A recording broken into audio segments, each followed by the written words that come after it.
Welcome to The Human Variable. I'm your host, Divya. This is a space where we explore the inner patterns that shape how we show up within ourselves, how we relate and collaborate in teams, how we navigate dynamics in groups and families, how we lead and influence in organizations, and how all of this ripples outwards into our communities. Each episode, we take one human variable, one pattern that makes our behavior so complex and so fascinating, and explore it through research, lived experience, and conversations with people who work closely with human behavior. Because being human is complex, and we're all still learning. Today, we're in a short series on family businesses, not from the lens of strategy or succession, but from the human dynamics underneath. Across this mini-series, we're looking at the human side of family business, the part that rarely makes into the governance documents or succession plans. In this episode, I'm joined by Aileen Crowne, a family business coach with decades of experience helping families navigate the emotional, relational, and generational layers that come with working together. We talk about emotional DNA, fairness, identity, childhood imprints, and the patterns that quietly shape how families collaborate or struggle to. The format is simple. We begin with Aileen's lens as a family business coach, move into stories and lived experiences, and then explore certain tools and conversations that can help families work through this complexity. Let's get into it. Hello, good morning, everyone. Today we have here with us Aileen Crowne. She's an executive group and family business coach for more than 25 years now, working at the intersection of mental health, leadership, and family systems. With a master's in social work and deep expertise in neurodiversity and intergenerational dynamics, she helps individuals and families navigate transitions with clarity and purpose. She comes from a family business herself and is a proud mom of 3 adult children who enjoys her outdoors, swimming, hiking, skiing, and snowshoeing in winter. Welcome, Aileen. Really a pleasure to have you here with us today. And it's a pleasure to be here. Thank you. Just curious, how did you even come into this whole field?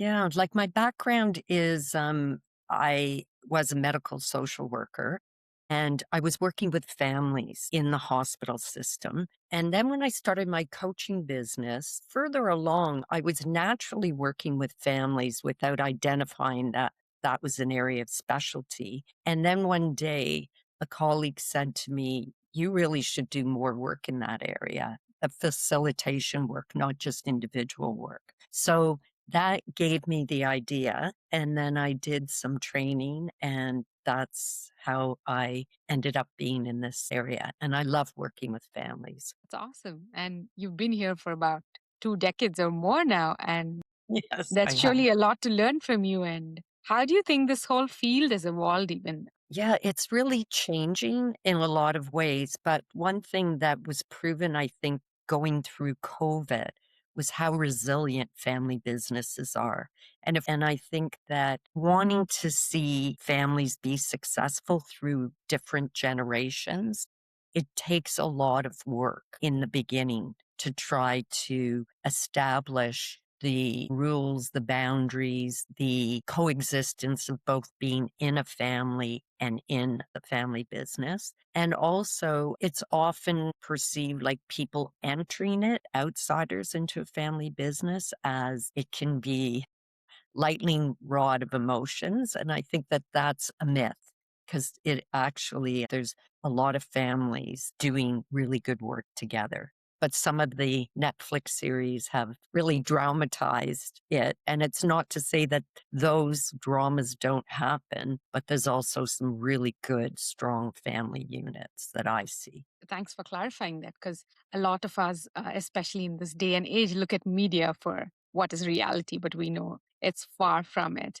So when you talk of family businesses and the strengths they bring in, what are some of the strengths that you've seen compared to other corporates? Well, I think often family businesses, they started, I think, from very much a values-based sort of culture and also a commitment to the people that they're working with because personal relationships. And then certainly as they grow, it's not just family members in the business, but other people who don't become part of the family, but learn to work within that family system. And with that are typically strong bonds and a commitment And I also see flexibility, like they can be quite nimble and able to pivot when things happen. So there's a lot of strengths in family businesses. Yeah, the nimbleness and being agile in all these situations is what helps them sustain over so many generations. From the work that I have been doing, I have been interviewing a lot of people who are part of family businesses. So just want to bring some of those cases and interviews here to discuss with you. These are all lived experiences shared with me and sort of confidential. So I will be de identifying while we're discussing this. So, one that comes to my mind is a story of these accomplished individuals in their 30s or 40s. They're very confident where they are in their individual careers, but a time came in when they had to really come into the room as co owners of the business. And when they did, something older seems to have surfaced, that lack of trust that was not new because they've lived this. It's also traced back to their childhood fights about attention, belonging, who felt chosen by their parents. Those early emotional imprints that probably were never named, but forget about being resolved, right? So these ownership meetings look like a disagreement about roles and decision rights, but there were really those deeper questions about, do you trust me? Do you value me? Do you see me? And how they've lived their whole family lives, but never really worked together. That collaboration seemed fragile, and not because it was not aligned. It was just that the work was not just operational, right? Especially in family businesses. There's a lot of emotions that come in. So the question I bring to you is, there's so much dynamics that come in when families come into business. What has been your experience? Yeah. So, firstly, I want to say that family businesses have the double sort of exposure effect where they're part of the family system and they're part of the business system. And those two overlap and emotions can be high in both systems. So it's like double the emotion. So conflict at home does show up at work and then work is taken home as well. And it's an amplification of some of the stressors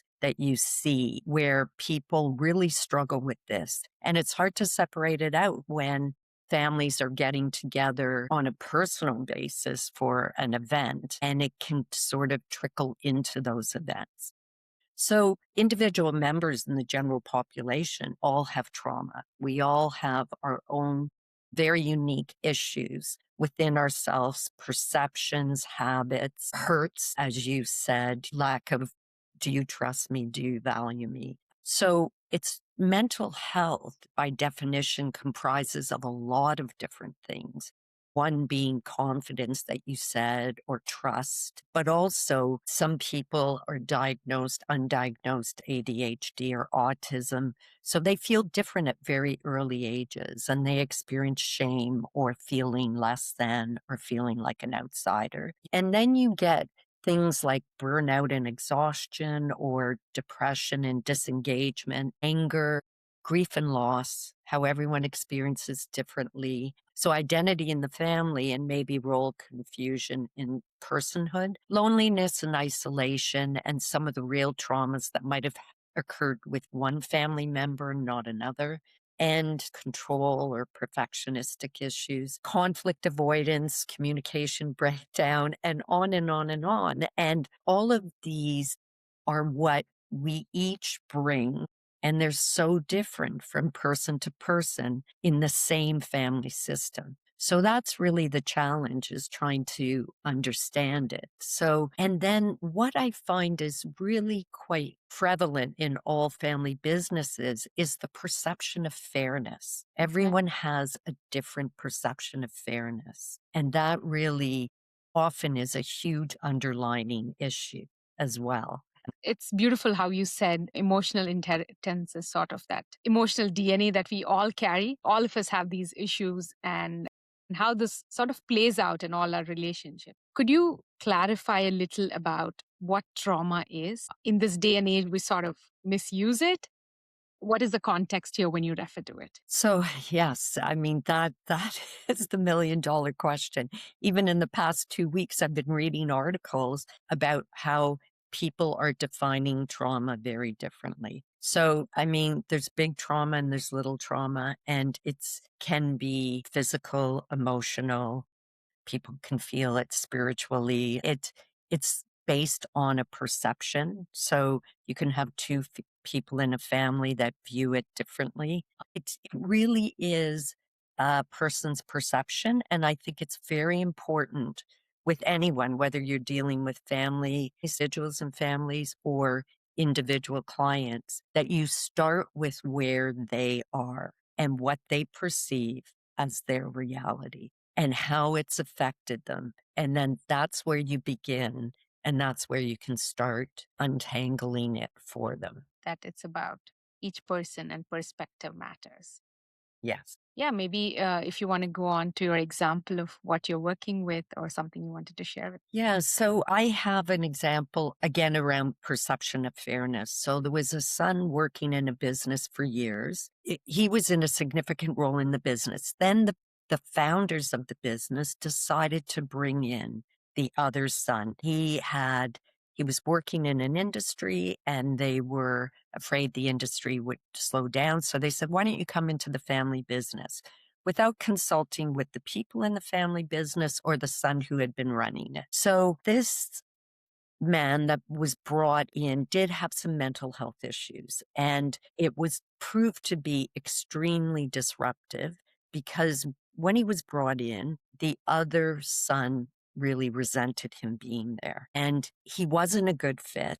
And his behaviors started escalating amongst family members as well as non members working in the business. And, no one really addressed the underlying issues that they both had from childhood. The son that was working in it was always considered the favorite. The other one had some mental health challenges and also had some perceptional challenges. And he always felt some shame around those challenges that he had. So it played out in this situation. He ended up leaving because he just felt like he wasn't wanted. He felt pushed out. And they never sought help, and it was never resolved in the family. So now the siblings don't talk to each other, and it's fragmented. And it left a lot of bad feelings in that family business system that continued on. That was an example where things were not addressed, were not planned before. And when they played out, they sort of created that havoc, right? Yes. The family is disturbed, the family business is disturbed, like both of this. Just coming to that, how do families even notice that something needs to be addressed? We all have these imprints growing up in our childhood, and each of us carries a story, right? So, how do the families even have a conversation about this?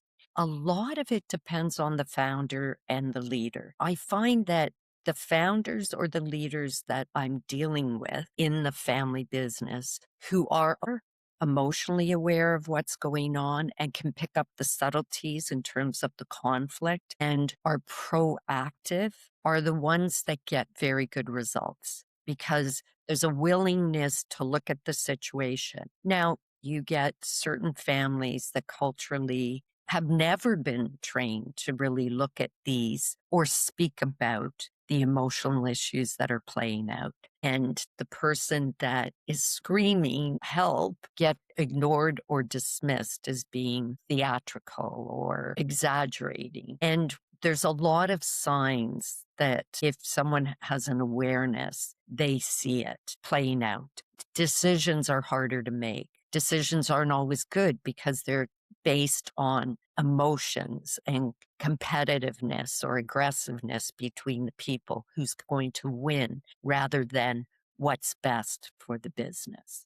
So the leader is in a lot of ways the role model, but also the one that needs to pay attention and then to make a decision to seek help. And I've seen one leader that did that at every step of the way that I was involved with them, both seeking assistance for the individuals, so meeting them where they are first, and then having me facilitate conversations and difficult discussions so that each voice could be heard in the room. Yeah, two things that come out from this conversation for me. One is the whole aspect about awareness, and it was nice how you put it as how some people are probably seen as theatrical when they sort of ask for help. I was reading about Manfred Katz-Deweese from INSEAD, and he writes about how leadership is really a reflection of one's inner theater. So that's the sentence that came in mind for me. And when you talk about awareness, I think this is something that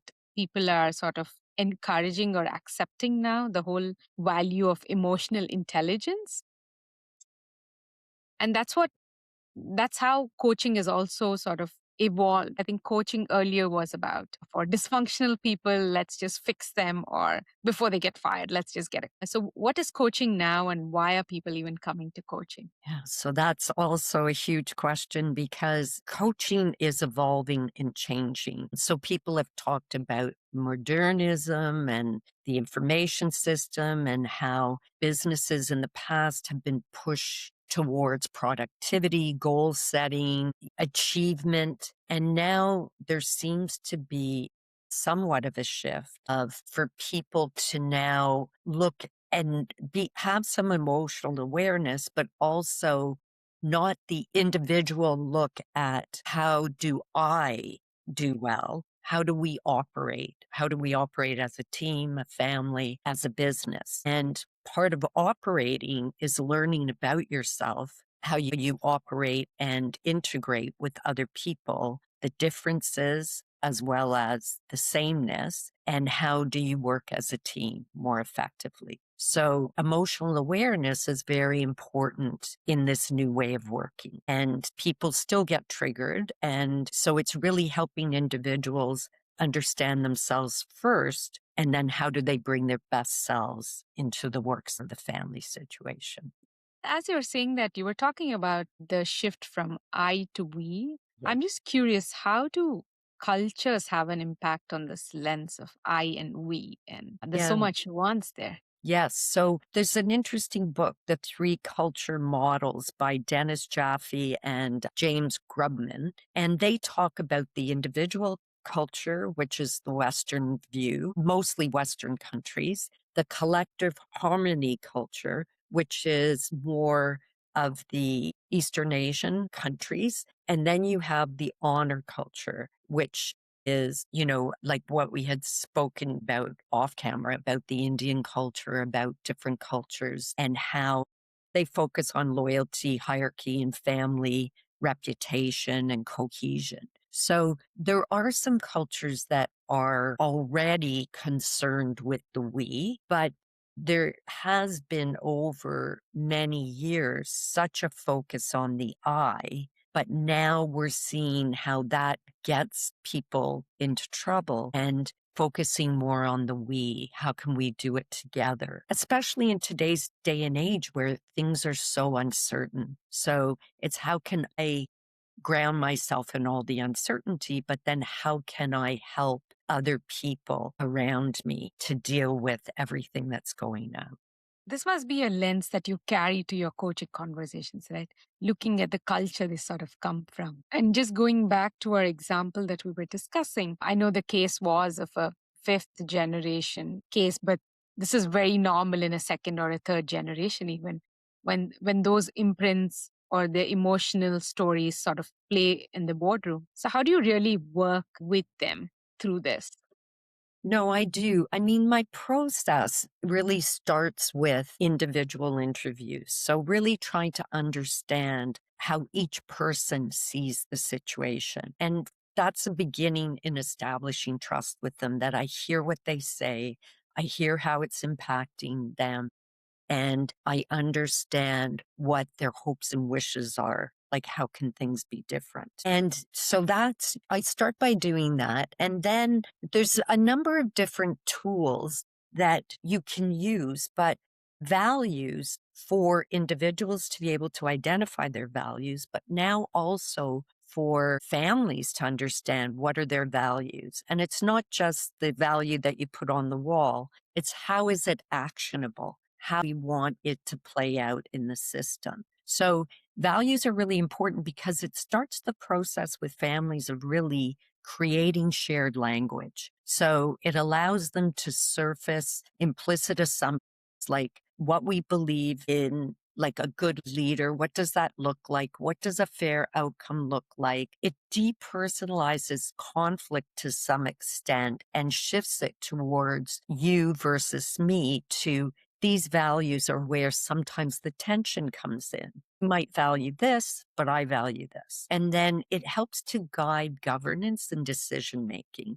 And it strengthens some of the continuity around across generations. So I know that if I was to ask my three children, how do you think grandpa felt about his business? What do you think his values were? They have a lot of clarity around that because he spoke it and walked it. He walked the talk in what he did. So they have a lot of clarity around that. And then there's a tool called the FEAT report, and it compares what you do is you get the individual family members to fill out a questionnaire, and it compares their responses in key areas around family and enterprise. And it presents 10 different areas of competencies and areas how people see differences. So it shows the strengths, the opportunities, and the differences without identifying individuals specifically. So it works well when you're dealing with a large family. Another tool that I use, which I think is very helpful, is, I again had a family that came to me with 4 adult children, and they had all been working in the family business. So the family business were a couple of co-owners. All their adult children worked in different parts of the business during summer. When it came to graduating and they all wanted to enter the business, we did a grouping of comprehensive assessments, including the Berkman, which is out of positive psychology. So it Right. talks about motivators, innate abilities, your own innate strengths, and what you've learned, and where you could potentially fit in an organization. What works best given who you are. Mhm. And that starts a conversation. So sort of a positive and an appreciative lens rather than from a deficit mindset, right? Exactly. Thank you.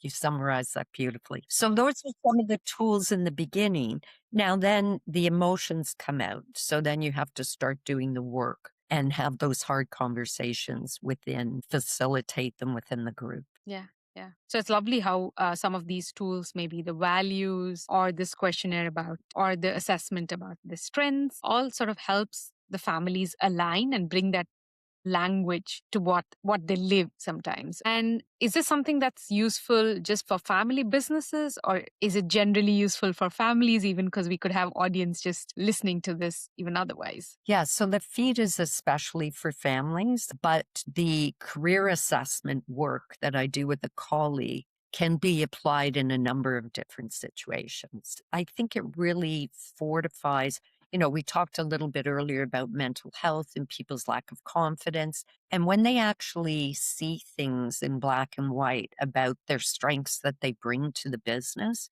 it's it really does help with their confidence, and Hmm. it helps with their ability to ask for or to negotiate. Sort of just giving data or making things from the unseen to the seen, right? Just Yes, bringing that you shift. know, there's some people that come into, I mean, again, I'll use the example of my 3 children, but one was very clear on what he was good at, what he wanted to do, and he followed in the footsteps of my father, so the engineering route.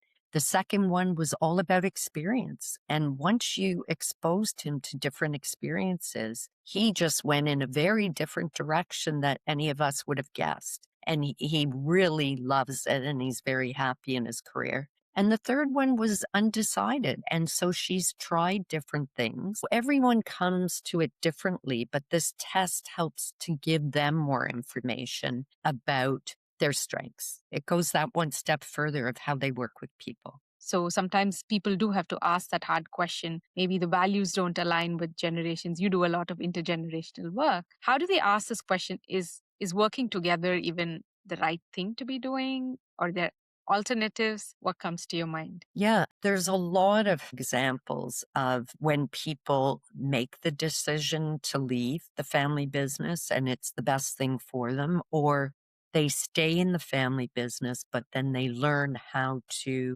navigate it.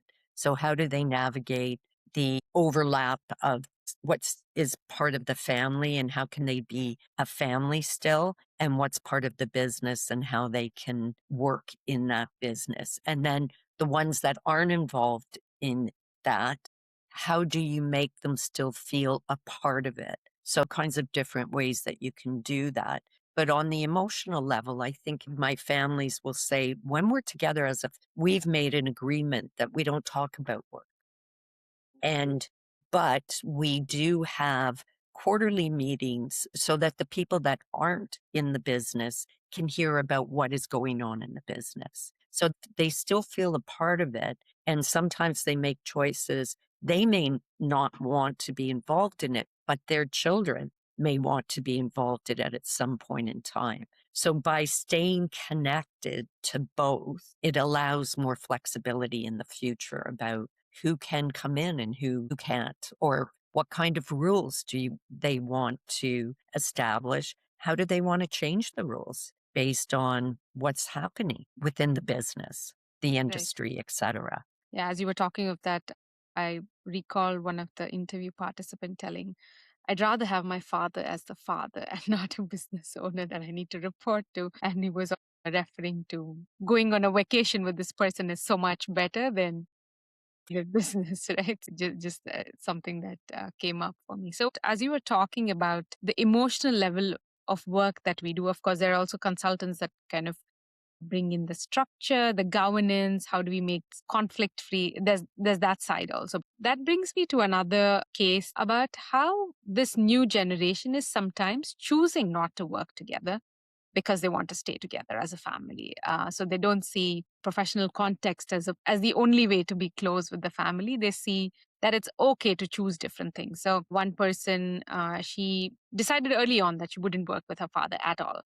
The relationship was always layered, but she said, we're just very different people. There's a lot of admiration, tension, and affection. But there's also that sense of, I feel I can just be a better daughter if I don't work together. My father is disciplined, precise, known for high standards, but I'm more creative. Um, Yeah. and I'm the relationship oriented kind. So, but even though she started her own business now, she says the doubts come in waves. Why am I trying to build something on my own? Wouldn't it just be easier for me to go just join him? When those hardships come in, like in every entrepreneurship journey. But she says things just get swept under the rug, like some Indian families, and some things don't get discussed. So she feels this is a much better space to be where she can choose love and not be in that space of dependence and always stepping on these triggers. Yeah, what's something that comes in mind for you when I discuss this? What I do see sometimes is someone like that daughter will have very strong feelings about not being involved. And certainly you're pointing to the creative side of her wanted to investigate and see what kind of life she could create with things that she valued or things that were her strengths. But then I've seen families like that daughter where she now has young children. Her family of origin is living in another state in the United States, far away. She wanted to be with them. She missed that access to all the cousins, her family, her siblings, etc. But it brought about a lot of conflict because the War twos had been in family business system, and they had been since they got out of university. Hmm. And she had been away for 20 years, but then now decided she wanted to join. And it's interesting how a perception can be, well, I can just walk in and do this. I bring a lot of skills to the table, which you absolutely do. But are they the skills that are needed in this business? And what do you need to learn before you can get up to speed on being a contributor? So it caused some anxiety in the system for sure, and it had to be navigated. And then being closer to the family also reminded her of some of the conflict that she had earlier in her life and maybe why she moved away in the first place. So it's a process for everyone, that change, to navigate it. So again, starting with more like assessments that give information and talking points of where to start the conversations, and then to be able to address some of those deep hurts that were in the family system. What you mentioned there was very striking for me. You said it's a process that people have to navigate. And how can this process be made any easier or lighter if it's a path that we all need to go through? How can families really talk openly about some of these choices, like she described? We just put them under the rug or not discuss it. Yeah, I think it's very helpful to have a third person in the room, a facilitator who has a skill set in a number of different ways. Being able to create a respectful place where people can talk and where people take responsibility and accountability for their perspectives, their emotions, allowing the not right or wrong, but trying to create an environment of curiosity. And what I find, I've been working with one family for many years now, and it's just extraordinary because they actually in the room will say, I can feel myself splitting, getting angry. And it's the old me that's getting angry because something's triggered me. And I don't want to do that because I want to really understand what's going on in the room right now. We're talking about something that's hard to talk about, the perception of, I'm working harder than you are, Right. but let's talk about it. And, everyone has a chronotype where, some people are get out of bed in the morning and like I get out of bed and I'm working. I'm at my desk. I'm wide awake. But at 4 o'clock, if you call a meeting, I'm not as good. And Right. so that also occurs in families. How do you negotiate that, those hard conversations and really get to what the reality is, what's going on? And what kind of compromises need to take place so that if you're working late into the evening, but your brother is sound asleep and you can't have that conversation, when do those conversations take place? Does the work get done between both of you? But you can see how it can become a lightning rod. So, one is definitely a third person who's not in that emotionally charged space, is what I heard. And two, also, how do you make these hard conversations? How do you make that time and space for it, right? Um, from a lens of curiosity more than looking for blame or looking for something else. Oh, and I was just going to say, and what I've noticed with this particular family is they used to bring everything to the facilitated sessions that we had, but they actually have those conversations on their own. And what they bring are sometimes emotionally the really tough ones that we still need to work through. But there's been tremendous progress with the family. Do you teach them frameworks? What is it that you do that they can sort of become independent in this? Because a lot of the time, I think people also assume you always have to go for coaching or you're always in therapy kind of thing and you don't become independent. So Yeah, no, I coach to independence. I really want to give my clients all of the tools, all of the strategies, all of the skills so that they can do it themselves. Anything that I suggest, I've tried myself. But it is a matter of personal preference, what will work and what doesn't work. So it's very experimental. And that's why I encourage my families to be really curious and non judgmental. I think for coaching, like you said, what works for the individual, the client is always at the center, right? Client decides the agenda. So, Eileen, we were talking about so many issues or how this whole family business system is so complex. Just that human variable and the family variable can make it really not so easy, right? It can make things hard. So, I was wondering what is a place for these adults, either the next generation or the founding generation, anyone involved to look for help, really? Yeah, so help is available in a lot of different ways. So if you're talking about the individual who is really struggling, they can be referred to a therapist to help them with particular things that they're trying to deal with. The individual therapist will sometimes recommend groups. Um, and so that's another way for individuals within family systems to get their own help outside of it. Or inside the family system, they often are working with family offices. So family offices are wonderful in terms of dealing with, as we said, all the other parts of, family businesses, succession planning, estate planning, etc. But they can also introduce second or third generation family members with other second or third generation family members, other family systems, so that they can talk and discuss, what works, what doesn't work for them, what have they found helpful. I've been referred to other families through family offices to help because they have an awareness that I'm doing this type of work. So there are resources out there to help, not only having myself doing a facilitation, but there's other additional resources people can get for themselves individually. Yeah, what you put out there about family offices and having those peer connections that you can really talk about these issues or the strengths, even to have that environment that you can relate to, I think is really important.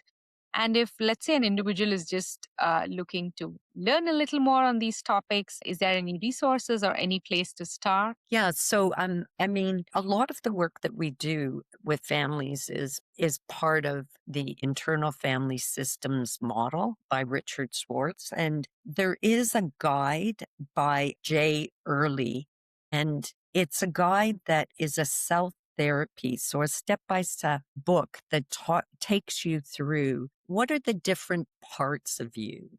We have many parts to our personality, and so this helps you to understand sometimes who's in the room, who's been triggered, and what to do about it. So that's a really good resource. Again, the assessments, because people love to learn more about themselves. So there's so many free assessment tools online, where you can learn more about what's your management style, what's your leadership style, what's your personality.